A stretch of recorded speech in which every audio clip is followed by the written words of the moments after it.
Berapa banyak yang bersuka cita boleh berkumpul bersama-sama di Elijah Movement pada sore hari ini, amen?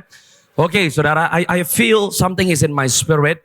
So kita mau mengalir bersama-sama dengan Roh Kudus. And I pray you buckle up your seatbelt, okay? Dan saya percaya saudara tangkap di dalam rohmu. Mari kita tundukkan kepala, kita berdoa. Bapak Surgawi, aku berdoa di dalam nama Yesus. Roh Kudus, Engkau adalah roh hikmat, roh wahyu. Engkau yang memberikan kepada kami pengertian yang kami tidak dapat bisa mengerti kalau Engkau yang tidak memberikannya kepada kami. Bapak mengucap syukur bahwa di tengah-tengah goncangan dan keadaan yang sering kali tidak menentu, tapi Tuhan telah memberikan kepada kami jaminan bahwa kami berdiri di dalam kerajaan yang tidak pernah tergoncangkan. Dan kami tahu rohmu sedang membangkitkan setiap kami supaya kami sungguh-sungguh menghidupi sejatinya siapa kami di dalam Kristus dan siapa Kristus yang ada di dalam kami. Bapak, kami buka telinga kami lebar-lebar biar kami mendengar dan mata kami melihat, hati kami menangkap dan pikiran kami sungguh-sungguh memahami apa yang Roh Kudus mau ajarkan kepada kami lewat kebenaran firman-Mu. Aku berdoa let the fire of the Holy Spirit membangunkan setiap manusia roh kami Tuhan. Kami pulang membawa api yang baru, kami membawa kekuatan yang baru, kami membawa gairah yang baru, sebab kami tahu Tuhan yang berjalan di depan kami, memimpin kami kepada kemenangan lepas kemenangan, dari iman kepada iman, dari kemuliaan kepada kemuliaan. All the praise, the glory and the honor, hormat, pujian, syukur kami kembalikan hanya kepada nama Yesus. Di dalam nama Tuhan Yesus yang siap untuk menerima impartasi dari Tuhan, mari sama-sama katakan amin. Mari buka sama-sama dengan saya Yesaya pasal yang ke-9 ayat yang ke-5. Saudara, saya mau sampaikan karena malam hari ini sifatnya lebih ke impartation night. Pertama-tama Pastor Dudung bersama seluruh tim yang ada di Elijah Movement. Saya sungguh mengucap syukur untuk kesempatan yang diberikan boleh melayani saudara semua pada hari ini. It is a joy. Pastor Alvin juga ada di sini. Tomorrow saya ada di CLCC and I'm looking forward to be with CLCC. Malam hari ini karena tidak ada tema secara spesifik yang diberikan, I want to share apa yang ada di dalam hati saya. Dan mungkin di sesi yang pertama ini saya mau bagikan sedikit apa yang saya baru terima 3 hari yang lalu waktu kami sedang berdoa bersama-sama di Emporium Fluid mengenai meresponi apa yang sedang terjadi di bangsa ini. Saudara dan saya harus mengerti bahwa goncangan lepas goncangan akan terus terjadi dan goncangan-goncangan yang terjadi tidak akan berhenti. The Lord showed me, perhatikan Indonesia Timur. Goncangan akan terjadi di Indonesia Timur. And the Lord showed me a big earthquake will strike Indonesia. Tanda yang spesifik dari gempa bumi ini adalah sebuah gunung akan terbelah jadi 2. It will be the sign of the earthquake. The Lord showed me, pay attention, Jawa Timur, khususnya kota Surabaya. I perceive in my spirit bahwa ada an explosion, ada satu goncangan yang akan terjadi. Saudara dan saya harus mengerti bahwa goncangan lepas goncangan tidak akan berhenti. Tapi saudara dan saya harus tahu bahwa ada goncangan atau tidak ada goncangan, saudara dan saya tetap gereja Tuhan. Ada goncangan, gak ada goncangan, saudara dan saya tetap tubuh Kristus. Jadi kalau saudara dan saya baru berdoa untuk Indonesia, karena apa yang terjadi seminggu yang lalu, kita bukan gereja. Karena ada goncangan atau tidak ada goncangan, seharusnya gereja berdoa. Saudara dan saya harus mengerti bahwa Tuhan tidak pernah memimpin gerejanya dari belakang. Dia selalu memimpin dari depan. When you understand the leadership of Jesus, saudara dan saya bisa berjalan di dalam kepastian. This is the problem. Kalau saudara dan saya gak bisa melihat Yesus, maka saudara dan saya harus melihat jalan di depan. Waktu hari depan tidak memberikan harapan. Waktu hari depan tidak memberikan ketentuan. Saudara dan saya akan kebingungan. Harus jalan kemana. Tapi kalau Tuhan Yesus yang berjalan di depan saudara, gereja gak perlu bingung. Karena yang saudara lihat bukan ketidakpastian. Yang saudara lihat bukan hal-hal yang tidak menentu.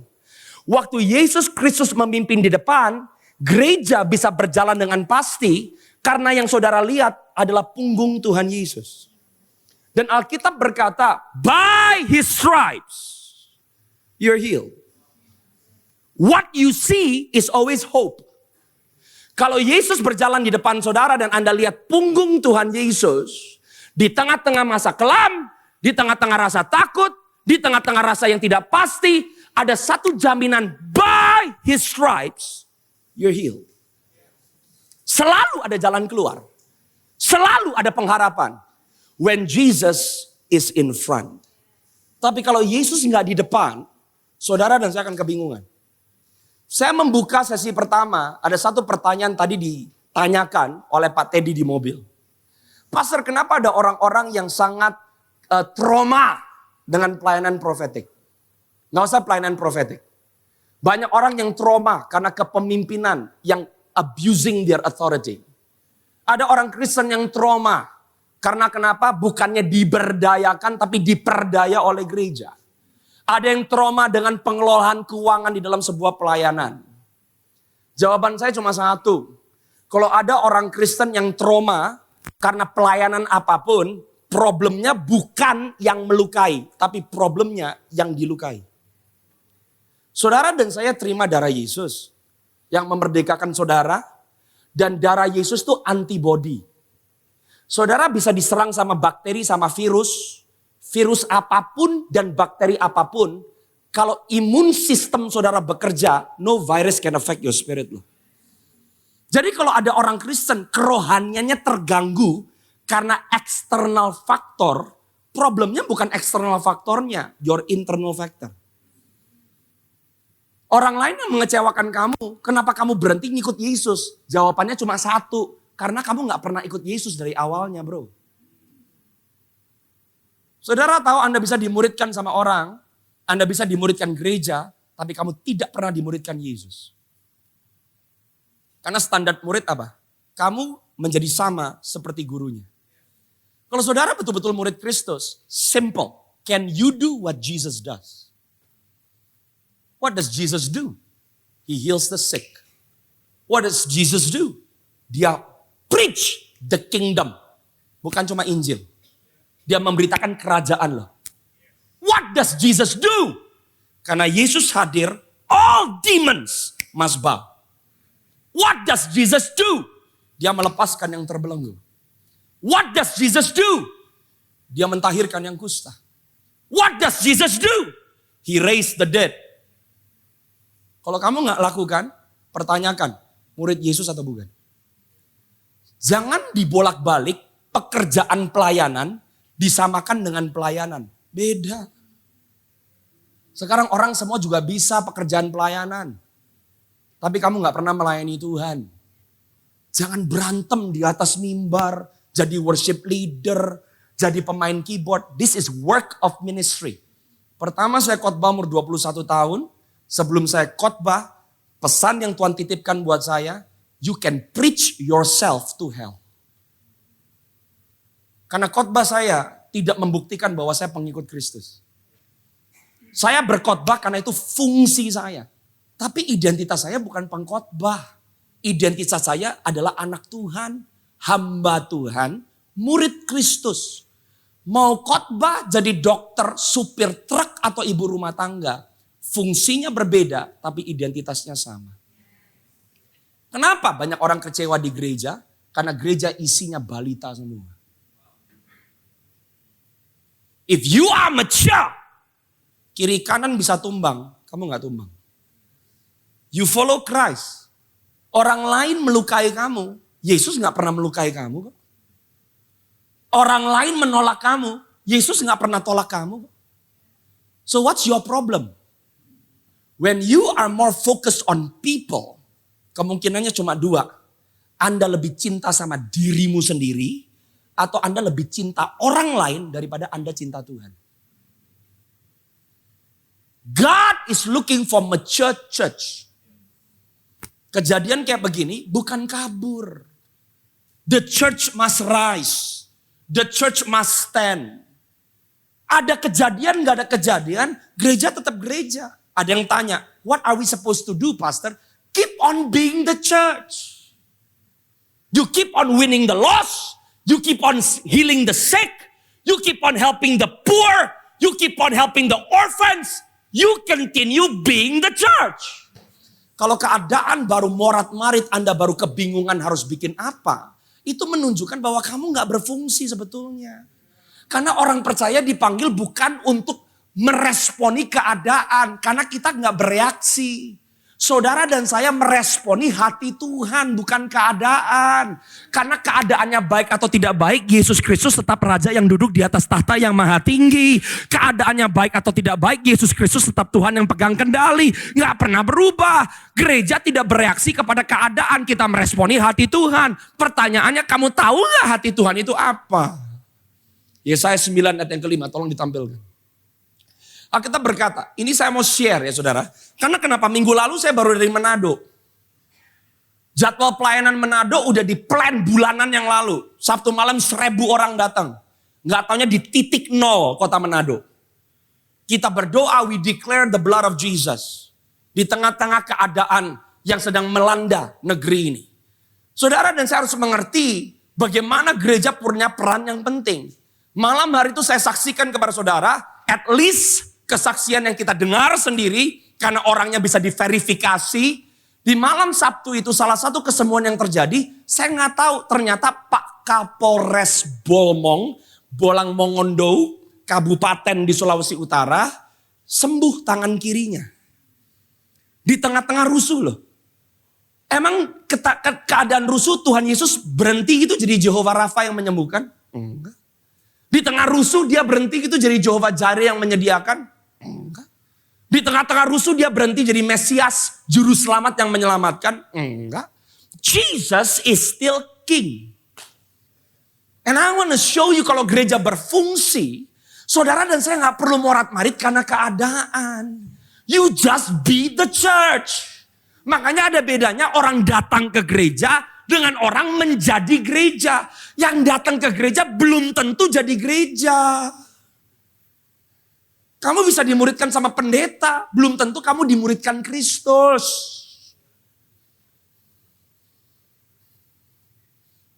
I want to testify to you. Ibu-ibu giginya sakit. Di tengah-tengah doa dia bilang sesuatu keluar dari mulut saya, bam! Giginya sembuh seketika. He is still the healing God. Kapan kesemuanya terjadi? Waktu semuanya di social media. Pray for Indonesia. Be the church. Jangan cuma ngomong tok. Function as a church. Kenapa saya ngomong di Elijah Movement? Saudara mungkin datang dari gereja-gereja lokal yang berbeda. Tapi di rumah tanggamu, dengan suami istrimu, dengan anak-anakmu, you are the church. Dan Anda harus menghadirkan kuasa Tuhan. Kenapa Anda penting mendengar suara Tuhan? Kalau kamu gak bisa dengar suara Tuhan, kamu gak tahu harus melangkah kemana. You don't know. Now I want to show you apa yang Tuhan singkapkan beberapa hari ini. Alkitab berkata, look at this, peran gereja nih ya. Sebab seorang anak telah lahir, seorang putra diberikan, dan tampuk atau lambang pemerintahan ada di atas bahunya. Dan namanya disebutkan ajaib, penasihat ajaib, Allah yang perkasa, Bapa yang kekal, Raja damai. Saya mau nanya, kalau Alkitab berkata bahwa lambang pemerintahan, the government, bukan the symbol of government. Ini bukan hanya ngomong tentang sebuah gambaran. Berarti the seal of government itu ada di atas bahunya. Siapa tubuh Kristus? Saudara dan saya. Berarti pemerintahan, God executing His word, itu ada di atas gereja saudara. Atas setiap orang percaya. Saudara membawa tabut perjanjian kemanapun engkau pergi. Saya mau kasih perspektif supaya saudara tahu nih, bagaimana saudara berfungsi dengan benar selaku gereja. Kalau saudara perhatikan baik-baik di perjanjian lama, saudara gak bisa pisahkan perjanjian lama dengan perjanjian baru. Sebab perjanjian lama adalah Kristus yang tersirat, perjanjian baru Kristus yang tersingkap. You cannot separate the two. It's the same God, the same Lord, the same Jesus. Oke? Di perjanjian lama, tabut perjanjian itu harus dipikul sama imam. Bukankah 1 Petrus 2 ayat yang ke-9 berkata, kamu adalah imamat yang... You need to know who you are loh. Saudara itu bawa siapa? The Lord showed me kemarin hari Kamis waktu kita berdoa untuk bangsa. Saya lagi duduk di depan, I'm praying. Dan the Lord said, saudara tahu nggak? Bahkan gambar demokrasi Indonesia, gambar republik itu ada di dalam tabut perjanjian. Di dalam tabut perjanjian ada 3 benda. 1, tongkat Harun yang bertunas. 2, mangkuk berisi mana.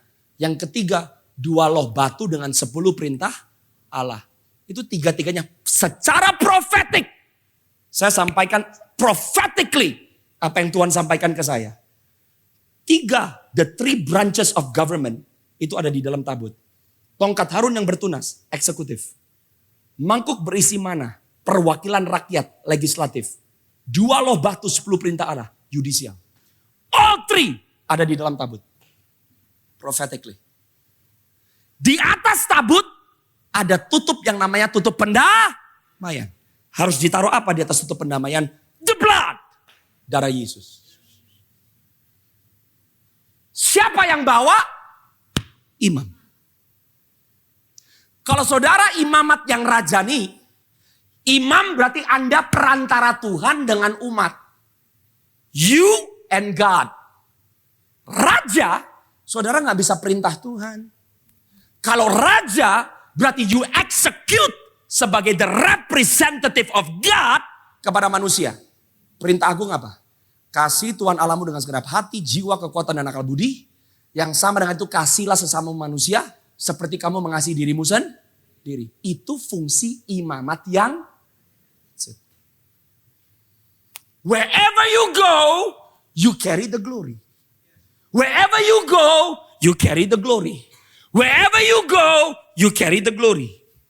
Jadi kira-kira Tuhan butuh ditolong gitu untuk menolong bangsa Indonesia? Kenapa kamu berdoa?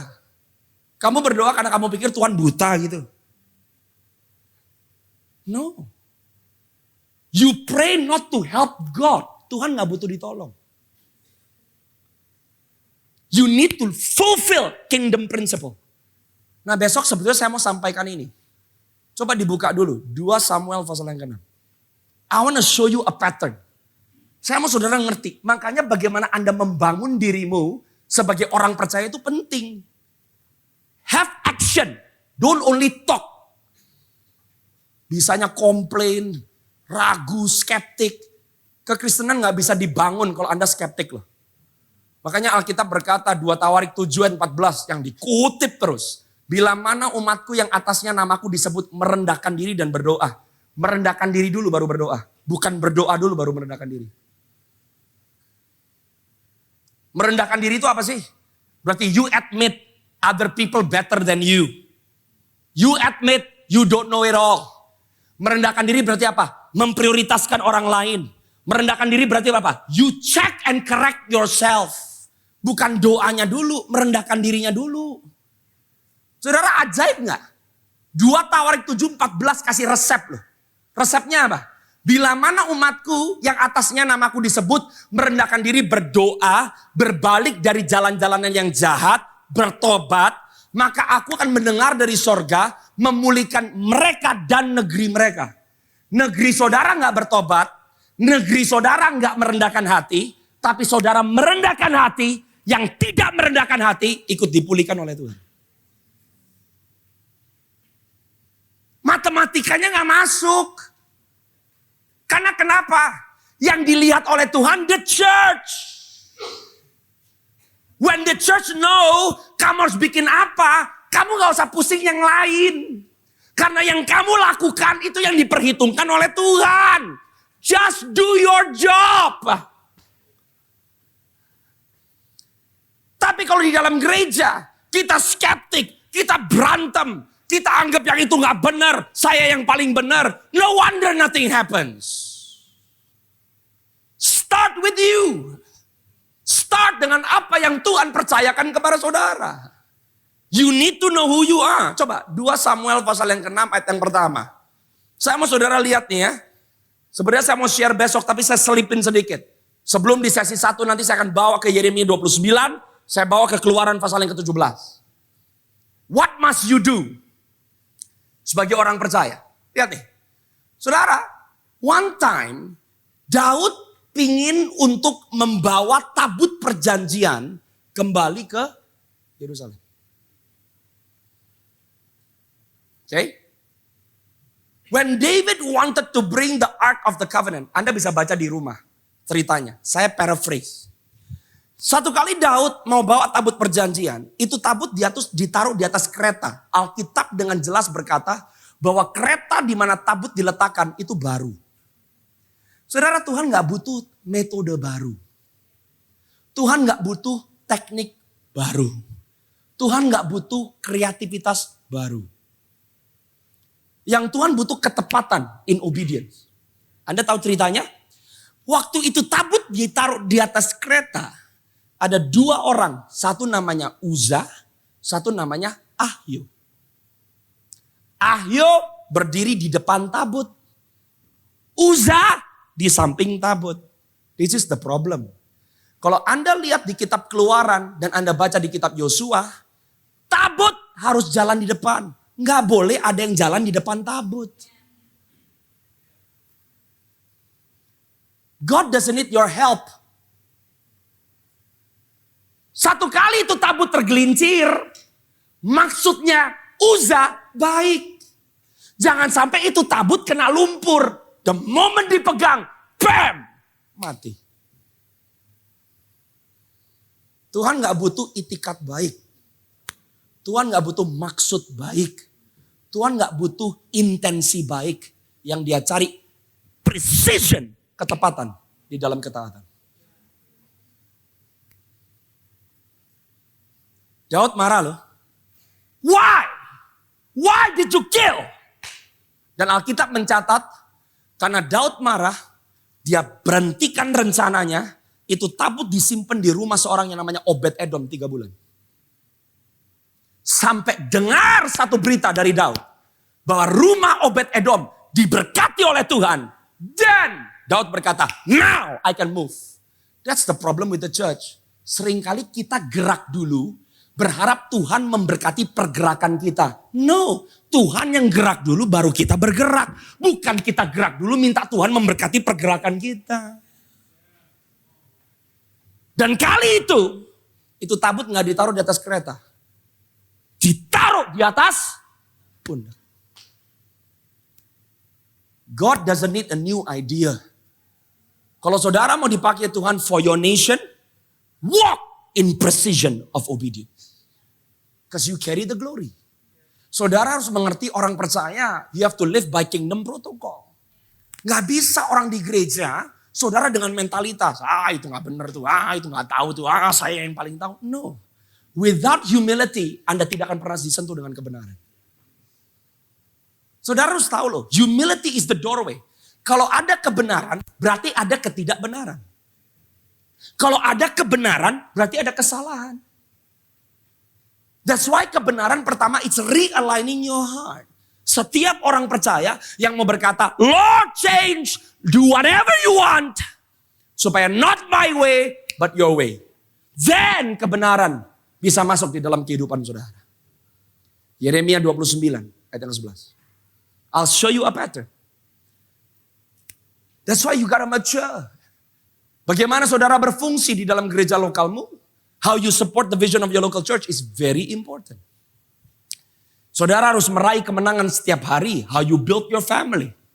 Keluarga itu penting banget. Saya percaya kebangunan rohani ke depan, it will begin in families. Anda harus paling tahu yang paling dirusak oleh setan, berarti paling diperhatikan oleh Tuhan. Gereja tidak bereaksi. You respond to the heart of God. Okay? If you know this, kamu have no time untuk mengasihi dirimu sendiri. Kamu gak ada waktu untuk kecewa dengan orang. Kamu gak ada waktu untuk kamu merasa, saya gak mau melangkah, takut disakiti. You're not the church. Karena saudara dan saya meresponi hati Tuhan di tengah-tengah keadaan yang tidak pasti. That's when the church must shine. Tapi Anda harus tahu siapa engkau di dalam Tuhan. Imamat yang rajani. Bangsa yang kudus. Saudara tahu kata kudus? Kekudusan tuh bukan dipisahkan dari. Bukan. Kekudusan in the original Hebrew understanding. Consecration. Jadi kekudusan itu bukan Anda memisahkan diri dari. Tapi kekudusan adalah Anda memisahkan diri untuk. Kenapa banyak orang seringkali jatuh bangun merasa gak layak. Kamu itu bukan jadi kudus karena gua gak pegang porno lagi. Gua gak pegang rokok lagi. Gua gak jinah lagi. No. Kekudusan bukan hanya melepaskan diri dari sesuatu. Orang yang dikuduskan, Anda dipisahkan untuk. If you focus, kalau fokusnya mencoba melepaskan diri, Anda akan pakai your own strength. Karena pandangan saudara kepada apa yang harus Anda lepaskan. Tapi kalau Anda dikuduskan, berarti Anda itu memisahkan diri untuk Tuhan. The more you focus on Jesus, the more you pursue Jesus, kamu gak usah ngoyo pakai kekuatanmu sendiri. Waktu kamu dipisahkan untuk Tuhan, kepada siapa kamu memisahkan diri, kamu semakin jauh dari dosa. Kenapa? Karena your life is now not trying to get away from sin, tapi your life now is loving Jesus dengan segenap hati, kekuatan, jiwa, akal, budi. Maka dosa gak punya tempat dengan saudara.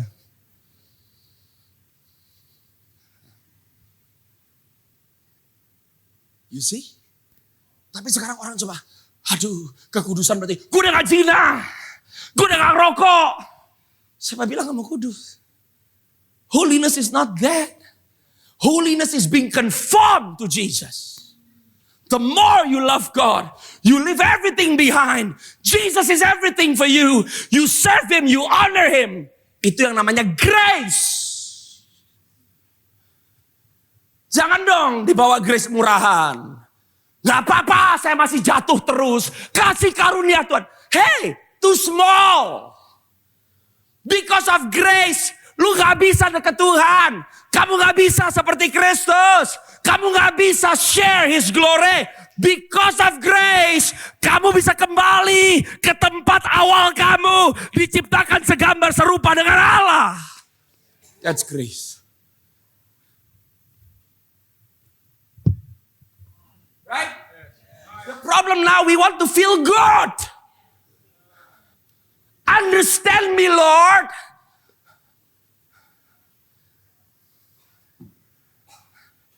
Grace moves you forward. Bukan keep you backward. God says, for I know the plans I have for you. Anda bisa bayangkan pesan ini datang di tengah-tengah orang Israel di pembuangan. Orang Israel bisa bilang, kita diusir dari negeri sendiri, kita di tempat penjajahan, then now you tell us, aku tahu rancangan-rencana yang ada padaku mengenai kamu.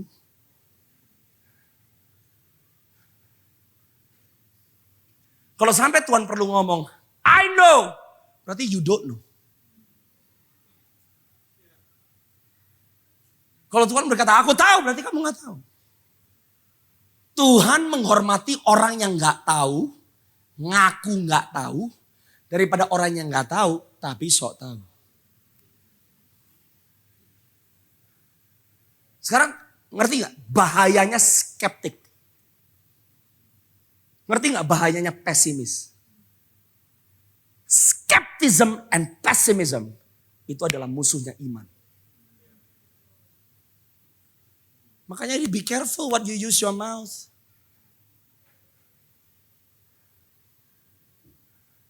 Ada orang tanya sama saya, bagaimana kalau orang menolak the prophetic? Fine. God bless you. Karena everything is by the fruit.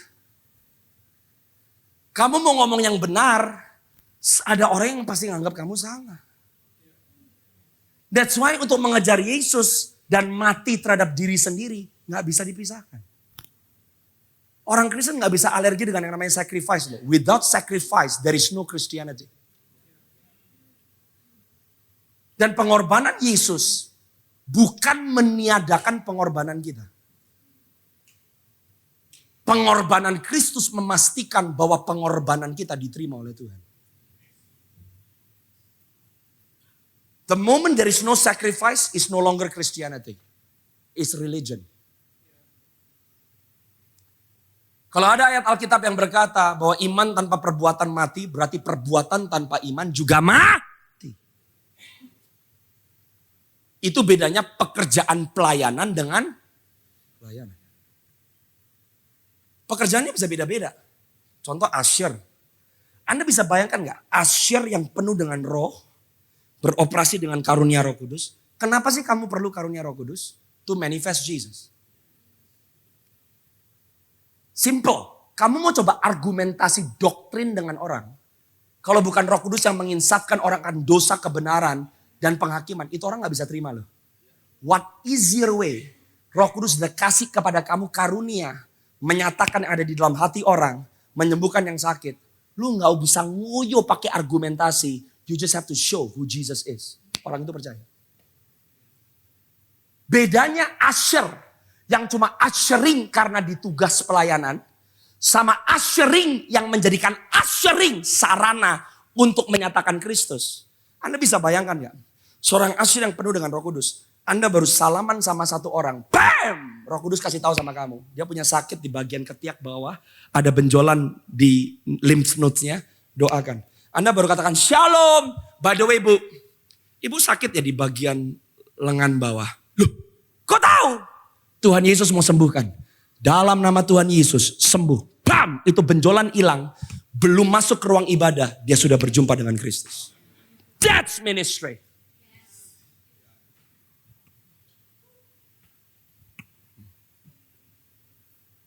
That's why you need to be led by the Spirit. Lu gak mau, it's okay. Karena Tuhan bilang gak usah nguyo. Buahnya akan menunjukkan. Every true ministry of Jesus akan selalu membuahkan yang baik dan benar. Dan Tuhan gak pernah nyuruh kita menilai buah. Bahkan Tuhan tidak pernah menyuruh kita untuk menikmati buah. Tuhan nyuruh kita ngapain? Nah. That's why spirituality gak bisa hanya dialami. Because spirituality is not for experience only. Because the supernatural and the spiritual is not just an experience, but the spiritual and the supernatural is for empowerment. Kamu ngalamin puji Tuhan. Tapi kalau yang kamu alami tidak membuat kamu kuat untuk melangkah yang berikutnya, pengalaman kamu gak ada artinya. Because God will never build on past experience. Alkitab berkata His mercy is new every morning. Setiap pagi kasih karunia dan anugerahnya, belas kasihannya selalu baru buat saudara dan saya. Amin. Coba ayatnya muncul lagi, Yeremia 29. So Tuhan ngomong, I know the plans that I have for you. Nih lihat ya, ini fungsi gereja nih. Di tengah-tengah keadaan yang tidak pasti, kalau gereja mau peka dengar suara Tuhan, kalau gereja mau diselaraskan kepada isi hati Tuhan, Tuhan berkata, rancangan yang ada padaku adalah rancangan damai. Shalom, number one. Number two, not for evil. Nah, kalau Anda lihat kata damai sejahtera itu welfare. Welfare itu shalom. Saudara tahu, dimanapun Tuhan menempatkan saudara, Anda harus membawa welfare. Kesejahteraan. Saya mau kasih tahu. Makanya di tengah-tengah keadaan morat-marit kayak begini, saudara tanya, sudahkah engkau memberkati fakir miskin, janda, yatim piatu? Itu gak pernah berubah. Jadi kalau ada orang yang tanya di tengah-tengah keadaan yang seperti ini, pastor gereja harus bikin apa? Keep on blessing the poor. I give you a secret. Kebangunan rohani tidak pernah dimulai dari orang-orang yang ada di atas. Kebangunan rohani selalu dimulai dari orang yang ada di bawah. Bukan kalau kita berkata di mana hartamu berada, di situ hatimu Anda pernah tanya nggak hati Tuhan ada di mana? Di mana? Janda, yatim, fakir miskin. Kalau Anda bisa temukan hati Tuhan, Anda bisa temukan harta Tuhan. Yang miskin gak bisa memberkati yang miskin. It's all about purpose. Kalau saudara dan saya mengerti how to bless the community, how to reach out, heal the sick, kasih makan yang lapar, sembuhkan yang sakit, perhatikan janda, perhatikan yatim piatu, all the arsenal of heaven. Tapi you need to know, Di tengah-tengah bangsa yang tidak menentu, Tuhan berkata, the plan I have itu damai sejahtera dan bukan rancangan kecelakaan. Di bahasa Ibraninya, kecelakaan is evil. Saudara nggak bisa hanya memperhatikan fakir miskin, Anda nggak bisa hanya memperhatikan welfare, Anda nggak bisa hanya melakukan yang sosial, kalau Anda nggak ngerti peperangan rohani. In the New Testament, Paulus mengajarkan lawanmu bukan darah dan daging. Jadi saudara nggak bisa, yang penting jadi orang baik, yang penting kasih makan orang miskin. Tapi kalau saudara nggak tahu memerintah in the spiritual realm, saudara nggak ada bedanya sama yayasan biasa.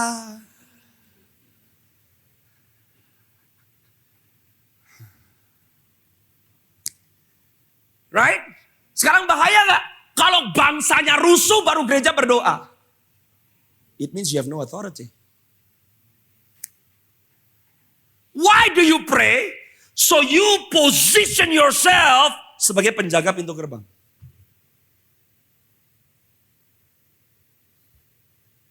Waktu bangsa rusuh, kamu gak jadi rusuh. Karena Alkitab berkata saudara dan saya berdiri di dalam dan di atas kerajaan yang tidak bisa Why do you pray? The more you pray, the reality of the kingdom yang gak kelihatan, it becomes more real daripada semua yang kamu baca di koran atau di social media. Then you legislate, you bind, you loose. Jadi hari Kamis malam waktu kita berdoa di Jakarta 1.200 orang, assignment saya cuma satu. Tuhan cuma ngomong, plead the blood. Tuhan kami mohonkan darah Yesus atas kepresidenan, DPR, MPR, atas semua ketidakadilan di tengah-tengah jeritan darah-darah yang ditumpahkan Tuhan. We declare darah Yesus lebih berkuasa. When you legislate in the spirit, you take authority. That's why saudara dan saya harus mengerti the dimension of spiritual warfare. Untuk memberikan kepadamu hari depan. Bahasa Inggrisnya posterity. Future. Saudara dan saya ditempatkan di tengah-tengah bangsa yang gak menentu. Ini hari depan tuh posterity. Posterity artinya apa sih? Keturunan ilahi. Itu fungsi gereja lokal, itu fungsi pemuritan. Ngapain saudara di gereja lokal? You are prepared, equipped dengan semua karunia yang ada. Anda gak bisa jadi keseluruhan yang Tuhan kehendaki kalau kamu cuma punya gembala. Butuh rasul, butuh nabi, butuh penginjil, butuh guru. Karena ini bukan masalah orangnya, ini masalah dinamikanya. Dan gereja Tuhan gak ada yang supermarket punya semuanya.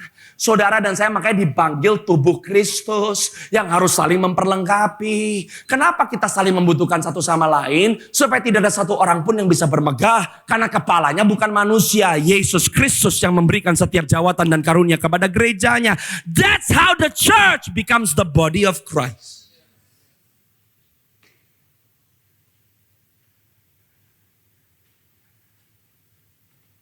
Then, hope. Hope. Kenapa pengharapan itu penting? Karena saudara dan saya sudah dikasih tahu what's the end game. What's the end game? Suatu umat yang layak. Persiapkan dirimu untuk kedatangan Kristus untuk kali yang kedua. That's the end game. So I want to impart, saudara berperan di gereja lokal, Anda di Elijah Movement, stick to your vision. And start functioning, starts operating.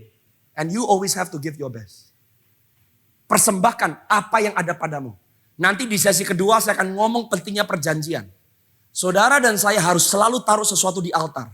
Karena kalau pengorbanan saudara tidak ditemukan, maka altarmu tidak berfungsi. Nilai sebuah altar bukan altarnya, tapi korban yang dipersembahkan di atas altar. Korban yang dipersembahkan di atas altar memberikan direction, arahan, dan identitas kepada altar yang dibangun. Altarmu bisa pelayananmu, altarmu bisa gerejamu, tapi kalau gak ada korban, altarmu sia-sia. Banyak orang bisa bangun altar, tapi tidak semua orang mau mempersembahkan korban di atas altar yang dibangun. Api turun bukan karena altarnya. api turun karena korbannya. Dan saudara dan saya, Rasul Paulus berkata di Roma 12 ayat yang pertama, aku menasehatkan kamu, persembahkan tubuhmu sebagai persembahan yang hidup, kudus, dan berkenan. Sebab itu adalah ibadahmu yang sejati. Banyak orang bisa bangun altar, tapi tidak semua orang yang bangun altar mau mempersembahkan korban.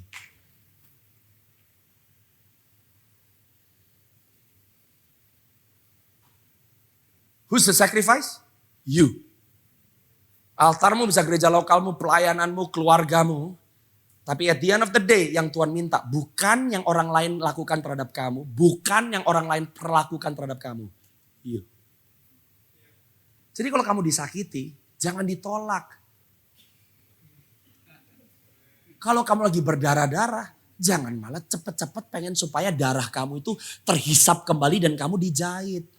Kalau kamu mulai berdarah, korban mulai naik.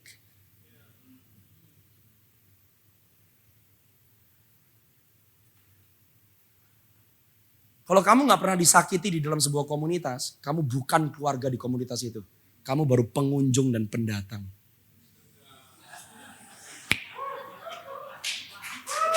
Yang mengerti katakan amin. Because if that's your family, your blood is on the line. Kenapa Yesus bapakmu? Kalau kamu cuma tahu gereja tapi kamu gak pernah berhubungan dengan orang yang mempersembahkan dirinya buat kamu, maka kekristenan hanya sebuah agama. Kenapa kamu adalah anak-anak Allah? Karena kamu menikmati korban seseorang yang namanya Yesus Kristus. Dan kamu gak bukan bagian tubuh Kristus kalau tubuh Kristus tidak menikmati darah yang kamu tumpahkan buat tubuh Kristus. Next. Ayat yang ke-12. And then the Lord says this. Next. Boleh? 1, 2, 3. Dan the moment saudara dan saya sebagai gereja, masing-masing benar di hadapan Tuhan. The moment saudara masing-masing, sekarang Anda tahu the plan of God, not your own plan. Anda mulai masuk di dalam rencana Tuhan buat kehidupanmu secara pribadi. Gereja secara korporat masuk ke dalam rencana Tuhan secara pribadi. Baru Tuhan bilang, apabila kamu berseru dan datang untuk berdoa kepadaku, maka aku akan mendengarkan. Ini adalah jawaban. Enggak semua doa didengar oleh Tuhan.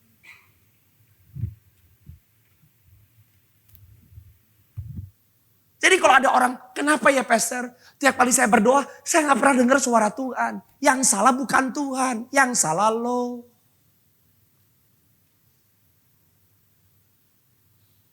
Sebab doa yang tidak didengar atau orang Kristen yang gak bisa dengar suara Tuhan itu abnormal, bukannya normal. Sekarang ada orang yang menyampaikan pesan Tuhan dilihat aneh. Seharusnya gak aneh. Kalau gereja gak bisa dengar suara Tuhan itu seharusnya baru aneh. Sekarang keadaan gereja menyedihkan. Gerejanya ibadahnya tiap minggu bisa jalan padahal mati rohani. Dan buat kita itu gak apa-apa. Yang penting acara ibadah gak berubah. Sedangkan kalau gereja mulai bergerak dengan Roh Kudus, orang-orang mulai dibangkitkan, ada pesan-pesan Tuhan, ada doa yang profetik. Kita merasa, wey sesat. No, lu yang sesat bro.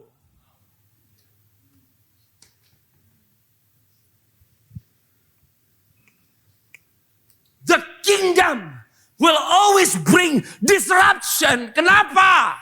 Karena kerajaan Allah selalu menentang flesh. Emang waktu Yesus datang di dunia ini, orang-orang yang megang agama ribuan tahun gak merasa terancam gitu. Kalau Yesus populer gak mungkin mati.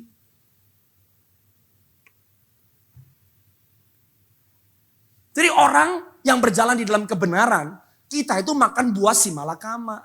Kamu gak bisa menolak ditolak. Kamu gak bisa menolak dibenci. Kalau saudara benar, ketidakbenaran baru reaksi. Kalau ketidakbenaran gak reaksi, berarti lu juga gak benar gitu loh.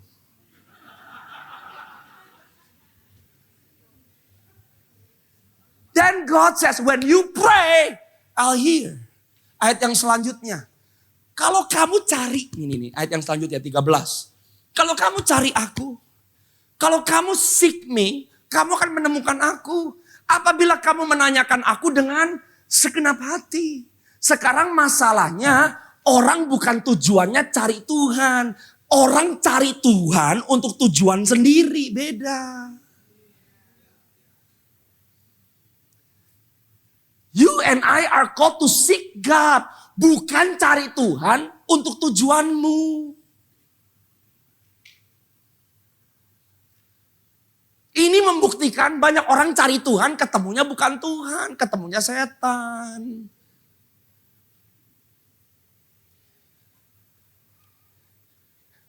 Kalau Anda cari Tuhan di dalam gereja, orang bisa cet.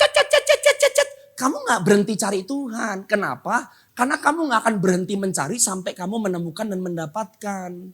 Kalau kamu bilang cari Tuhan tapi kamu gampang dihentikan, kemungkinan besar yang kamu cari bukan Tuhan.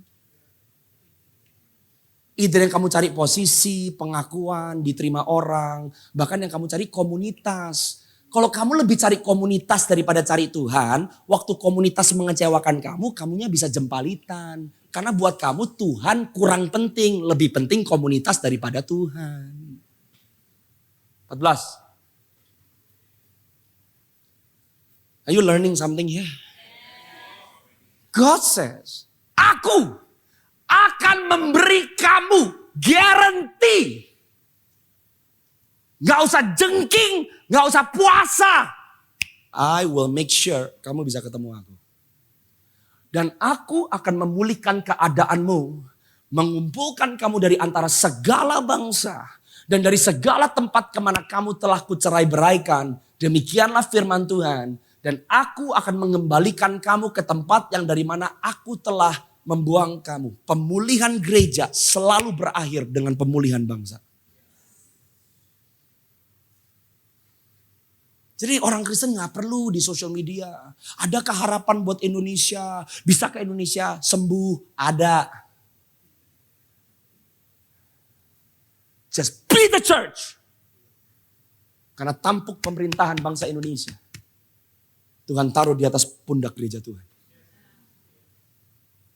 If you will rise, pribadi and corporately, Tuhan tidak mungkin dipermalukan. Kalau kamu berdiri sendirian, minimal kamu menyelamatkan Lot seperti Abraham menyelamatkan saudaranya sendiri. Karena Tuhan gak pernah ngutang. Jadi saudara gak perlu merasa, saya bisa apa? Saya sendirian. Minimal kamu selamatkan dirimu sendiri. Dan kamu selamatkan keluargamu. Abraham berdiri di hadapan Tuhan. Dia barter sama Tuhan. Tapi keadilan Tuhan punya standar yang gak bisa digoyang. Meskipun tidak ditemukan 50, 40, 30, bahkan 10. Kehancuran harus datang ke Sodom dan Gomora. Tapi keluarga Abraham diselamatkan.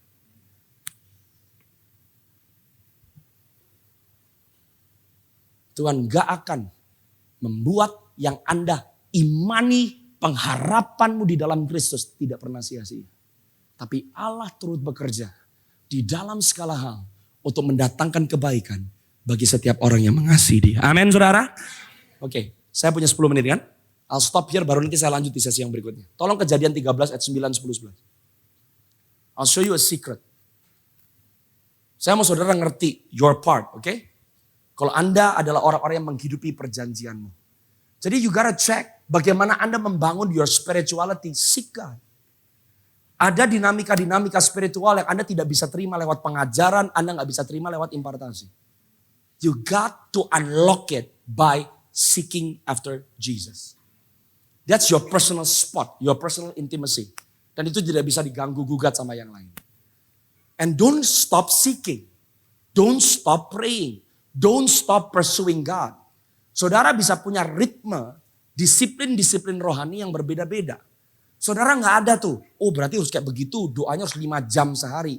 Ibu rumah tangga yang anaknya 5, Anda doa 5 jam, anak lu udah nyemplung di kali sebelah rumah. Betul gak? Betul ya? Ada orang yang kerja, ada orang yang full time gak punya keluarga. Gampang orang yang full time berkata, doa dong 10 jam. Jawab balik, gak bisa pak, gue punya anak. Gitu.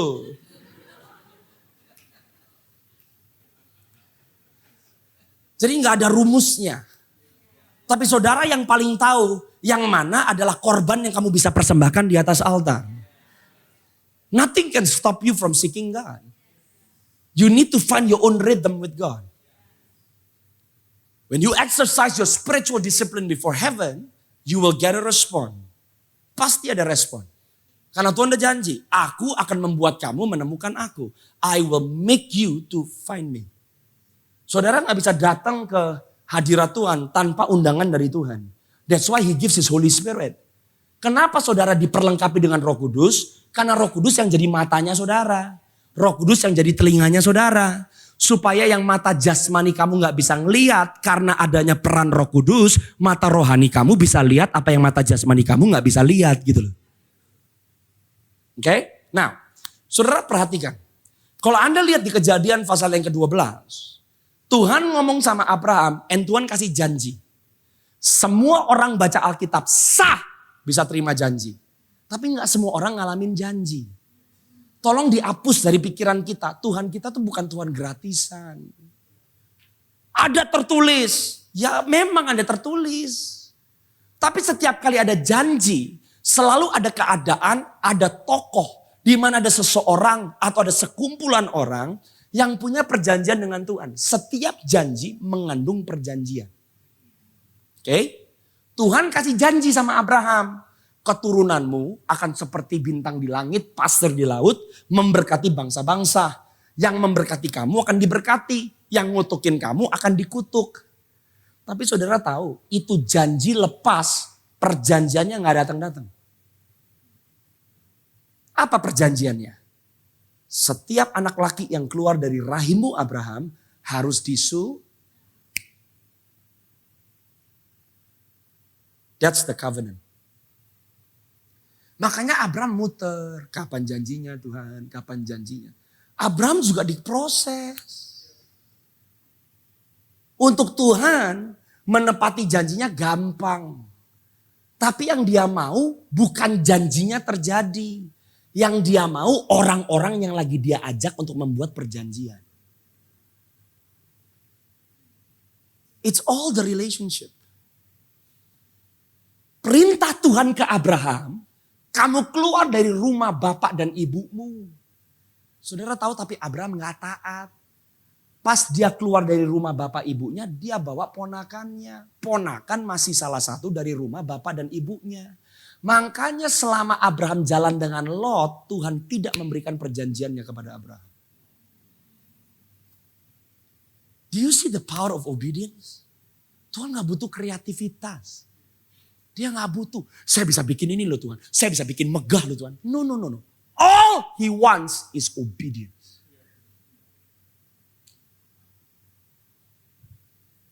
Karena lebih enak buat kita kreativitas. Daripada kita taat seperti yang Tuhan mau.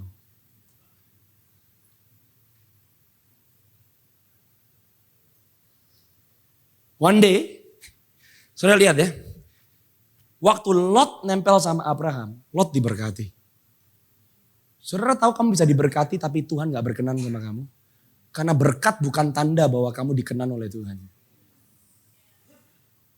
You can be rich in hell.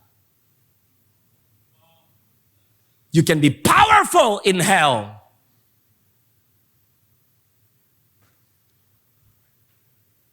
Kalau kamu diberkati, kalau doamu dijawab, kalau kamu disembuhkan, karena Tuhan Yesus baik sama kamu.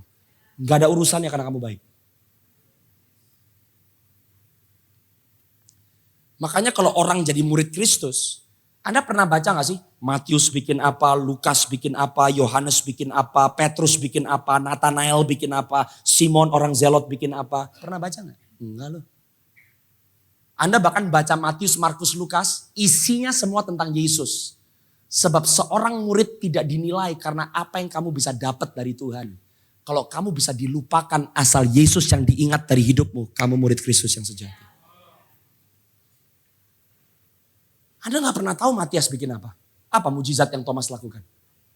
Gak ada yang tahu. Tapi Anda baca semua kitab murid-murid, isinya tentang Yesus. That's Christianity. Mereka berfungsi, yeah. But at the end of the day, Jesus gets the glory. Period. Jadi kamu gak bisa bilang, saya berkenan karena Tuhan memberkati. Enggak.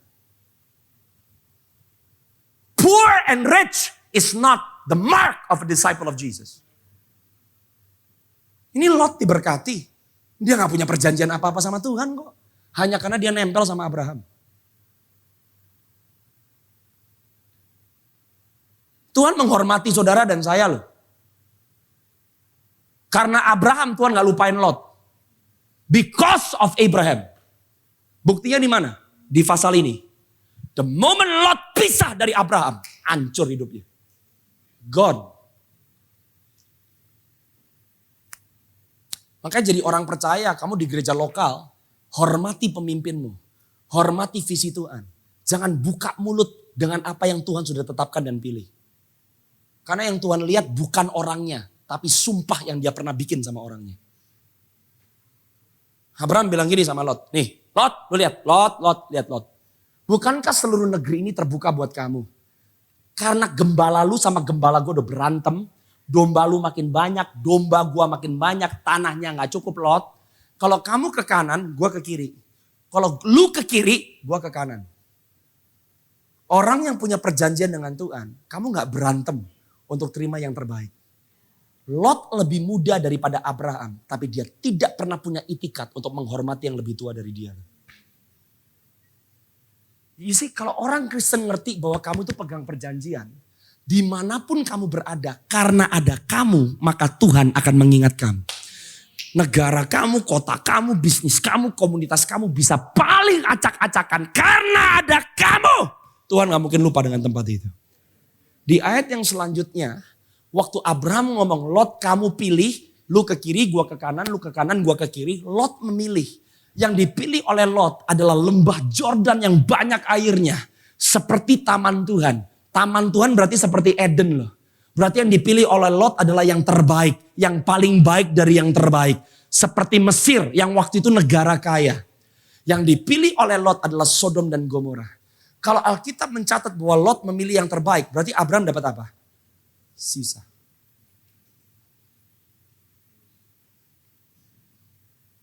Tapi perjanjian Tuhan bukan sama tempatnya. Perjanjian Tuhan sama orangnya. Saya berani bicara. Indonesia tidak akan lepas dari pikiran dan hati Tuhan. Why?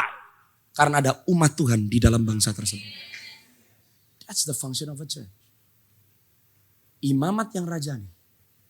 Bangsa yang kudus. Umat kepunyaan Allah sendiri. Saya berdoa kalau kamu ngerti ini. Di tengah-tengah keadaan yang paling buruk sekalipun. Asal saudara punya perjanjian dengan Tuhan. Selalu ada harapan. Asal ada saudara di tengah-tengah keluargamu yang benci total sama Yesus. Ada pengharapan. Di tengah-tengah pekerjaan yang benci total dengan Tuhan. Asal ada saudara. Pasti ada pengharapan. So saya mau kasih tahu sama saudara di sesi yang pertama. This is the best time for the church to be alive. Alkitab berkata bahwa keadaan dunia tidak akan semakin baik. Tapi akan semakin buruk. Because God has set up the scenario. Di mana dunia akan melihat gereja yang paling bersinar. Yang belum pernah dilihat oleh mata, yang belum pernah didengar oleh telinga, yang belum pernah timbul dalam hati manusia. Yang Anda baca dari Kejadian sampai Wahyu. Saudara dan saya di tengah-tengah keadaan yang paling kelam telah dipilih oleh Tuhan menjadi generasi yang paling bercahaya. Karena ada gereja Tuhan, karena ada tubuh Kristus, karena perjanjian dengan Tuhan Yesus, ada pengharapan di tengah-tengah kekelaman. So I am declaring in the name of Jesus, bangkit dan percayalah.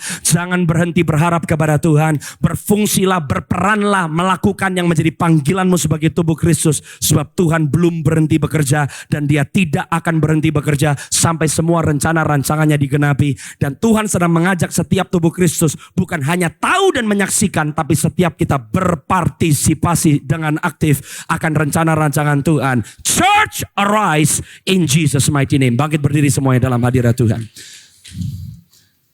Angkat tanganmu tinggi-tinggi. Saya mau mengajak beberapa menit saudara. Buka hatimu. Sabro sekiribu sunduruluku satara lamantara labasetorulu mundi. Rekatara lamandara lakasotorulu munshitara labakatorulu munshe. Bakara labakatara lamanda. Reba sorulu munshara lamandara lamandara labasatara labakata. Kalau hatimu mau percaya, buka mulutmu, just worship Jesus. Rindukan dia. Bahkan aku berdoa, Bapa, di dalam nama Tuhan Yesus malam hari ini Tuhan. Yang belum mengalami kepenuhan Roh Kudus. Yang belum mengalami kepenuhan Roh Kudus. Let your spirit fall upon your your sons and daughters. Aku berdoa di dalam nama Yesus. Rosakaralamanda. Ada sumur-sumur di dalam roh kami yang terbuka. Kami mau letakkan setiap rasa skeptik, ketidakpercayaan kami. Sebab kami tahu Allah berkata bahwa Tuhan dapat melakukan segala perkara. Bahkan tidak ada suatu hal pun yang terlalu sulit bagi Tuhan. So in the name of Jesus, aku berdoa Roh Kudus, urapi setiap kami. Tuhan, waktu hati kami dipersembahkan di atas altar. Kalau saudara malam hari ini berkata, aku capek dengan kekristenan yang biasa. Aku capek dengan keadaan letih, lemah, lesu, dan berbeban berat. Kalau saudara capek dengan keadaan yang status quo. Kalau saudara capek dengan keadaan yang sepertinya stagnan dan suam. Aku berdoa di dalam nama Yesus. Let the fire of the Holy Spirit, biar api Roh Kudus menyabar.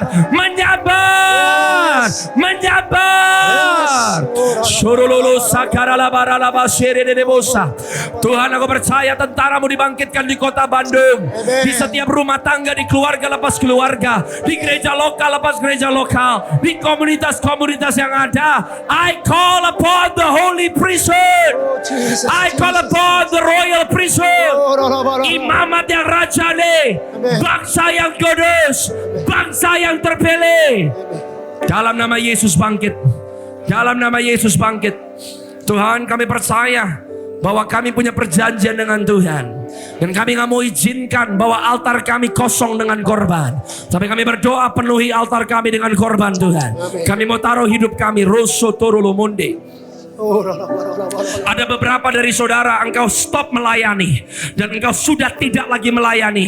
Tapi hari ini Tuhan berkata jangan tunda, jangan tunda. Layani kembali rumah Tuhan. Shorolomonde kiridebosa. Rekabariatara lamandara lamansi. Saya rasakan ada banyak di ruangan ini Anda pernah melayani, tapi Anda berhenti melayani. Hari ini adalah waktunya di mana Tuhan memanggil engkau kembali. Shorolokutara lamanda. Rebebebo sebakati darabo sorolomonde. Rebekoratara lagadiara labasora lalabagara labasanda. Sheredebosara lalamanda. Rokorololomonde. Ada seseorang di sini kau sangat terasosiasi dengan rumah sakit. Engkau terasosiasi dengan pelayanan medis. God is speaking to you right now, whoever you are. God is releasing a fresh grace, a fresh anointing. Aku berdoa ada pintu yang terbuka di area kesehatan dan medis di kota Bandung dengan dinas kesehatan in the mighty name of Jesus. Posisikan anak-anakmu Tuhan di tempat-tempat yang strategis. Kami mau bawa dampak yang nyata in the name of Jesus. Maukah engkau mempersembahkan apa yang ada di tangan saudara? Katakan, ini aku miliki Tuhan, ini yang aku punya, ini aku miliki. Present it before God. Sebab Tuhan tidak pernah memandang hina yang dipersembahkan dengan hati yang tulus, yang dipersembahkan dengan hati yang murni, dengan tangan yang bersih. Present your offering, present your sacrifice. Reko syaralabatara lamanda ralamansi reketo rolomonde. Lord, aku berdoa biar api kudus-Mu turun atas setiap anak-anak-Mu Tuhan. Api kudus-Mu turun atas setiap anak-anak-Mu. Set our hearts on fire. Set our hearts on fire. Set our hearts on fire. Boro shiridibusa. Ada seseorang di sini kau dipanggil untuk melayani orang gila. You are called to minister to the crazy. Orang-orang yang mengalami gangguan mental, whoever you are, a fresh anointing is coming to you. And I decree an open door in the mighty name of Jesus. Terima kasih Tuhan. Terima kasih Tuhan. Aku berdoa waktu kami taruh hidup kami di atas altar, kami percaya Tuhan api Roh Kudus-Mu yang membakar, api Roh Kudus-Mu yang menjilat habis Tuhan. Dan kami tahu waktu Tuhan menemukan altar yang dibangun dengan korban yang dipersembahkan, maka Tuhan Engkau melihat dari sorga. Setiap kali ada korban yang dipersembahkan, maka belas kasihan-Mu turun atas bangsa kami. Belas kasihan-Mu turun atas kota kami. Belas kasihan-Mu turun atas negeri kami. Tuhan, waktu korban dinaikkan, Kau berkata kepada Nuh bahwa air bah yang seperti ini tidak akan terjadi lagi. Waktu korban naik di hadapan Tuhan, Engkau berjanji kepada orang-orang Israel, Engkau berjanji kepada Yosua, Engkau berjanji kepada Musa, Engkau berjanji kepada Yakub, Engkau berjanji waktu ada korban yang naik di hadapan-Mu. Waktu Salomo mempersembahkan korban, waktu Daud mempersembahkan korban, Engkau berjanji Tuhan. Aku berdoa in the name of Jesus, biar setiap kami menghidupi panggilan identitas kami sebagai imamat yang rajani, imamat yang rajani, imamat yang rajani. Angkat tanganmu saudara semuanya. Bapak terima kasih Kami terus buka hati kami untuk sesi yang berikutnya Tuhan. Kami percaya roh kami dikenyangkan. Kami percaya setiap kali kami datang haus dan lapar akan Tuhan, kami pasti dipuaskan. So kami berdoa, we want to meet Jesus. Show us your glory Lord. Speak to your people. Speak to your people. Speak to your people. Masing-masing speak to your people. Speak to your people. We want to be still. And we want to know you are God. In the name of Jesus. Semua yang siap untuk sesi yang berikutnya sama-sama katakan amin. Saya serahkan dulu kepada MC.